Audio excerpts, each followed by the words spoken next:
You good for me? Yep. Okay. This is Banger Films, Dave Lombardo.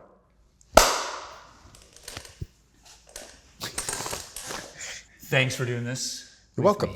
Thanks for My your pleasure. time. I know you're a busy man. No, not busy. We don't do anything all day. Especially, you know, roll out of the bunk and then just wait until everything's ready. We get on stage, we have our moment, and then there's nothing to do for hours until showtime, except pace. Yes. But yeah, no, all good. Great. All good. So I want to read a list and ask you a question about this list. Slayer, Testament, Suicidal Tendencies, Mr. Bungle, John Zorn, Phantomus, Apocalyptica, Empire State Bastard, DJ Spooky, Venomoris, Dead Cross, Grip Inc., Body Count, Annihilator, Sepultura, Toshi Kasai, The Melvins, Awakening Ground, Voodoo Cult, Film, and Dave Lombardo. This is a serious list. I have friends. I don't know. I like to play drums, you know. You are an exceptional drummer, obviously. Why do you think all these people want to play with you? Or why do you think you can play with all these people? Well, I think a big part of it is listening, being able to listen, you know, on stage, give the music its moment to shine, instead of being a drummer that wants to outplay everyone else in the band, or outplay every other drummer, or outwit, you know, outchop every other drummer. Yeah, there's a place for that, and that's all fantastic if that's what you're into. But I'm into the collaboration. I'm into the camaraderie between musicians and working together, friendships, and the beauty of making music and delivering that music on stage, creating music, you know, and recording it and then delivering it on stage. That, for me, is everything. And I think working with other musicians not only allows me to do that, but I learn from every group or every musician I work with and collaborate. It's exciting for me. It's what I live for. It's what I did when I was 10 years old, walking down the street, you know, with my friends, and hey, you hear drums? Somebody's got a drum set. Let's go find it. Let's go knock on his door. I wonder if he'll let me play. You know, hey, do you hear a band in a garage? You know, let's go check it out. And that's what I did when I was a kid. And, you know, in retrospect, I don't want to change that, you know. I'm not knocking on people's doors, but you know what I mean? In a more professional level, you know, you're connecting with musicians and working with them. It's what I was placed on this planet to do, you know, and I will continue to do it. Yeah. So listening is hard, my wife tells me. But I'm curious, like, when do you think you learned how to listen well as a musician? Is there a point that comes to mind? Because it's hard to be making all that noise and to be listening at the same time. So just curious if there's a point when you learned how to do that. I think when I first started, you know, collaborating with musicians, could have been when I first jammed with a guitar player in my bedroom. You know, hey, bring your amp. I got my drum set. Let's jam. You know, you have to listen to the riffs. You have to listen to the parts. And I think that's where it started. And I think it blossomed, of course, when I started playing professionally and touring with Slayer, where I needed to hear these little intricate guitar parts to remind me of, hey, we're going into the next section, you know, get ready. There's always that moment where you always have to pay attention all the time. Always lead, you know, you have to always, you know, I always tell the band, it's like, okay, you guys ready? You jump on board because I'm driving this motherfucker, you know? Right. And we might hit some guardrails, you know, but we're gonna do it. And I don't know, it's just, it's something I just developed. And I think it also went to another level when I started working with Patton, you know, working on that first Phantomus album. and the detail and the amount of listening I had to do. That fed that ability, as well as working with Zorn back in 2001 and 2002 and until present. You know, where you have to listen to the musicians. You can't be overplaying, especially during improvising. That takes a lot of listening, and you have to really pay attention to what other musicians do. Yeah, absolutely. I mean, maybe it's an assumption on my part, but you talk about the intricacies, you know, Slayer's music, obviously a lot of intricacy in the guitar work. So I suppose it was a good training ground, for lack of a better word, to really pinpoint those nuances and when to accent and when to not and all that stuff. Yeah. Here's the vocals. Bring it back a little bit. Yeah. You don't need to be playing during the vocals. You know, doing all these rolls and everything to distract from what, you know, the vocalist is doing. And there's always a place. And I think you have to be a little kind of artistic and put them in places that you feel appropriate, you know, if you do want to show off a little bit. Yeah. I mean, it's interesting, I think, still to the average ear, they don't hear the intricacies. It's fascinating. We're talking about one of the most intense, heaviest bands that's ever walked planet Earth. And we're talking about these nuances and intricacies. But that's the fascinating thing to me, is that that stuff all has to be there actually to make it work. It's not just a wall of noise. No. Yeah. To the untrained ear, it definitely is. It sounds like a wall. But yeah, to us that listen to this kind of music, we can hear all these little nuances and, you know, and mistakes. If we go to a concert and a band's playing, you could hear those things. Yeah. You know, if you know the music well enough. Yeah. And a lot of, fans out there, they know the difference between all these little subgenres, that a lot of us don't. Yeah. But maybe on a conceptual level, it is the listening that allows you to switch from Empire State Bastard to Awakening Ground to Venomoris. Right. Especially in Venomoris. Right. Yeah. That is just very laid back. Some of the tempos are so slow. Yeah. You know, very romantic, very soft. Very soft. And it's as exciting for me as it would be a Mr. Bungle show. Right. I get off exactly the same way. And that's what's weird about it, about, being in love with music, is that in any scenario, you get the same excitement, whether you're playing this kind of music or Venomoris. Yeah. Fascinating. I wanted to ask you about Awakening Ground, partly because selfishly, I like a lot of Medeski, Martin, and Wood's early stuff. Just simple question. What was Awakening Ground like? What was it like playing those shows with the three of you? Well, in a trio scenario, when you're improvising, before when I was working with Zorn and Bill Laswell, we did this trio called Blade Runner. It had this certain intensity. And I found that, with Bill's playing, it was very intense, as well with John. And then with Medeski, that, felt very intense. It was a different feeling improvising with an organ, but he used it at times like a percussive instrument, just did all these, but then he changed it and got a little melodic, and he's got a lot to say, right? He's got a lot to say in this little space.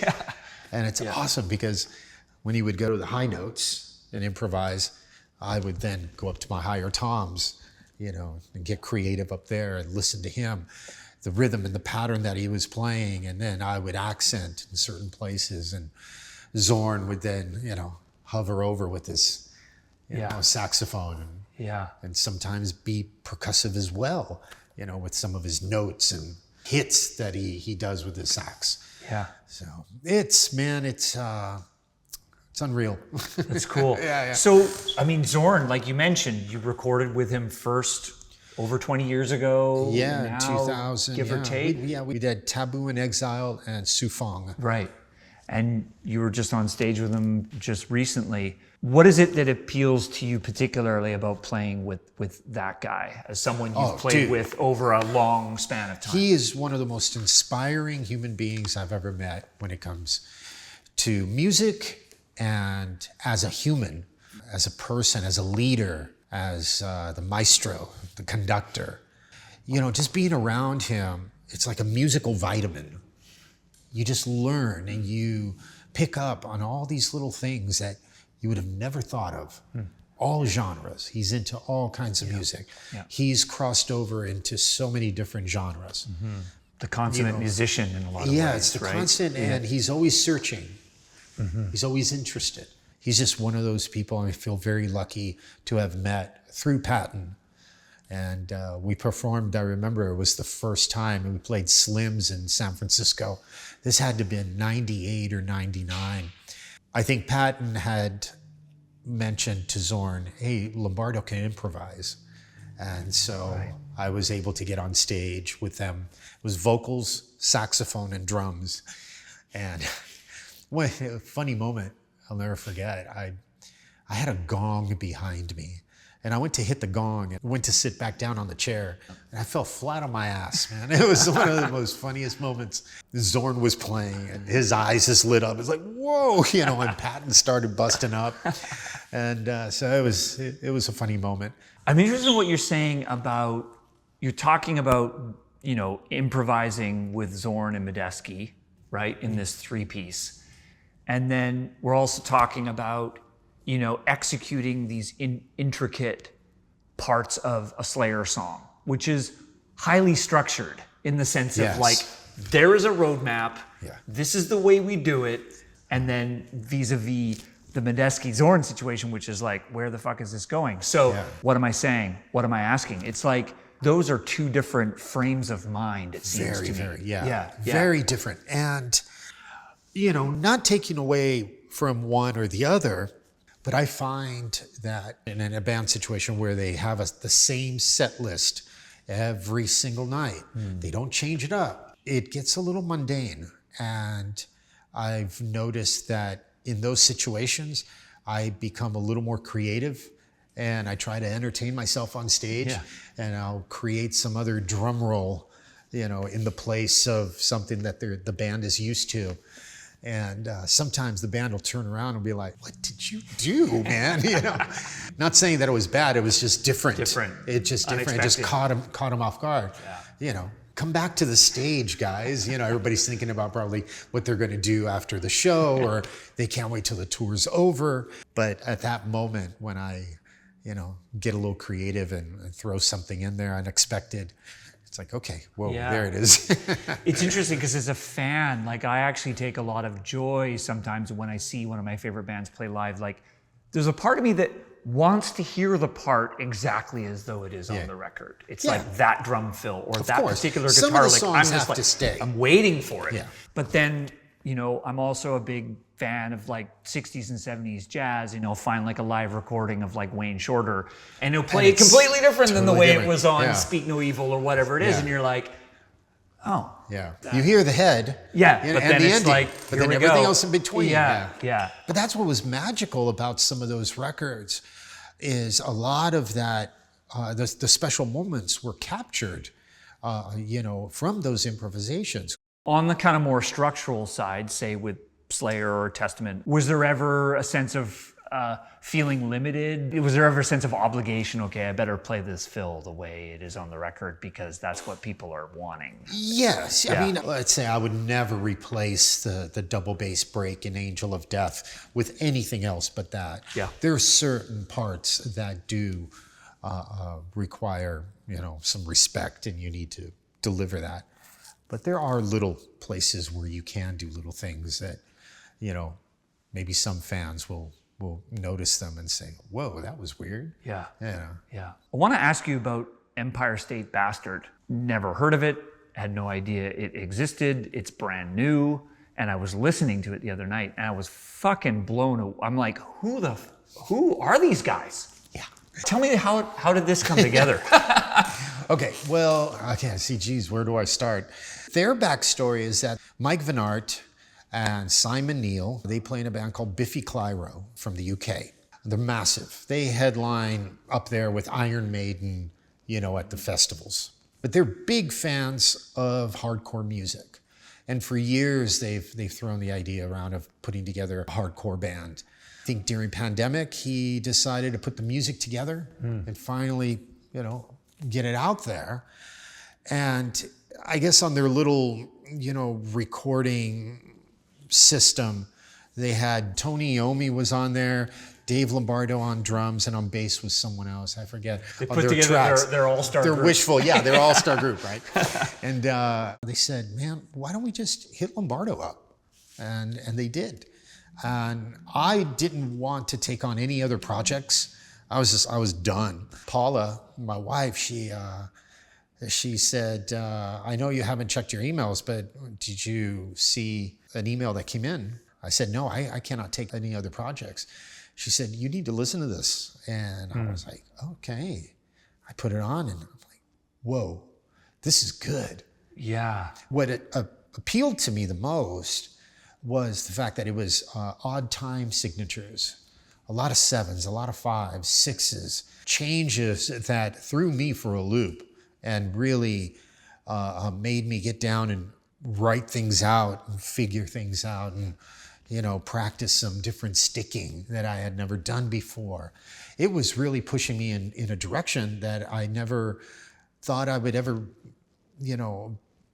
be. Mm-hmm. So I found it, appealing, and it was challenging, and for the better. It was good for me. Yeah. It took me back to school. It challenged you. It challenged me. Yeah. I was really struck by many things, but the vocal range, right? It's got this poppy, European poppy sensibility, and then it's just full on grindcore, screaming. Thrash, and there's the one track just drums and vocals. Yeah. It's intense. Oh, I love it. Yeah. It's intense. I said, what? There's no guitars in this. No, we took the guitars out. I said, really? I said, yeah, that's the way we're going to do it. I'm like, great. This is fantastic. I was really pleased. We've already done some shows in the UK. We did Wacken Open Air. We did Hellfest. And we're going to be playing a couple shows in New York. Fun. Yeah, always having fun.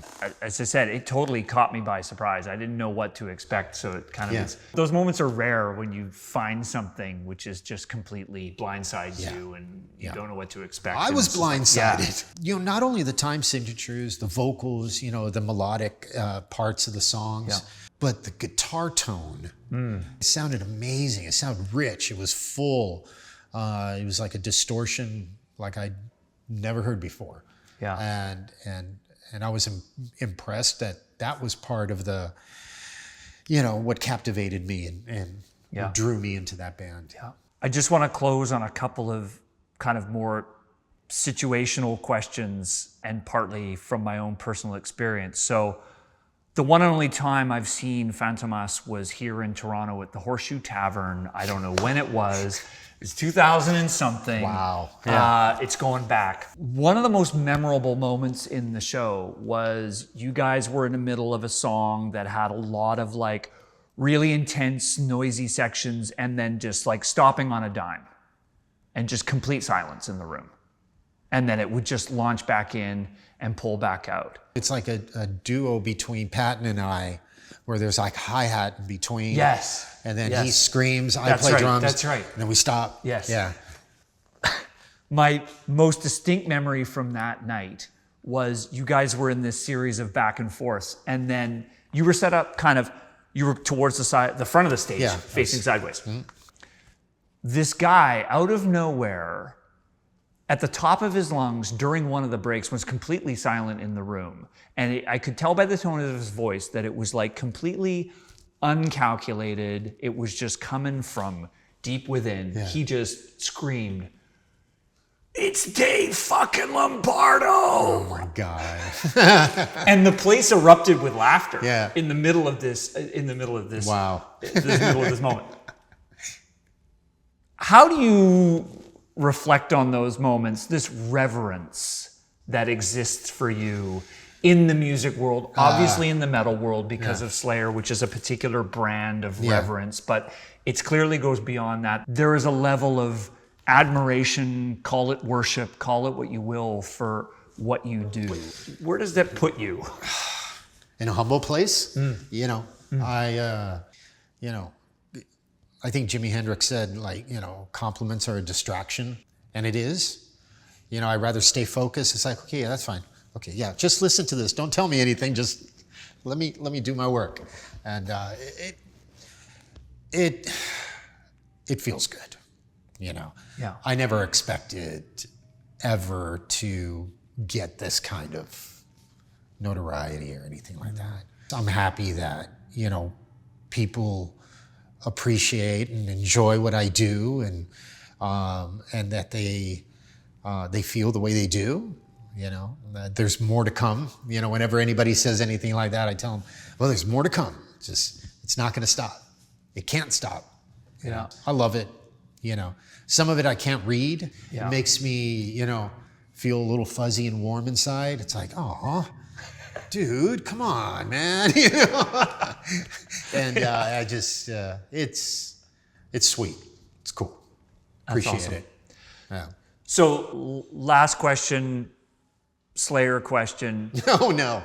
Preparing for this interview, I found this article that you did, and this is down the rabbit hole of my Slayer fandom, but I have to go here. You picked your 3 favorite Slayer songs. Oh, yeah. And it was like, it's not Angel of Death, it's not Raining Blood. Yeah. One was Captor of Sin. The other Beauty track, Through Order? Yes, Beauty Through Order. But the other one, which for me has always... Ghost of War? Ghost of War. Yeah. That song to me contains everything that is beautiful about Slayer. That to me is like I agree. The track. Why Ghost of War? I gotta ask you, because I'm the guy going, Ghost of War might be the best Slayer song of all time. Probably several reasons. The song structure, Yeah. of course, has a great pulse, great lyrics, the melody, just the way the song was put together, the drum break. Yeah. It's just so heavy when it breaks down into that section. You know, the guitars are so chunky, and the groove, it feels good. That's the bottom line. It's got to have feeling. It's got to breathe. Yeah. You know, otherwise, it's just sterile. It's just a straight line, no emotion. And that song, I think, captures a feeling. Yeah. And there's some songs, you know, that do, and some that don't. And that, I believe, has all the makings or the quality of for me, like a pure, great metal track, thrash metal track. Totally agree. It's like every component you could pull out, and it's like, here's one thing that's great about this band. Yeah. Here's another thing that's great about this band. The melodic guitar work and the halftime section and the fills. It's like a top drum Slayer moment for me. Yeah, that one. There's another one.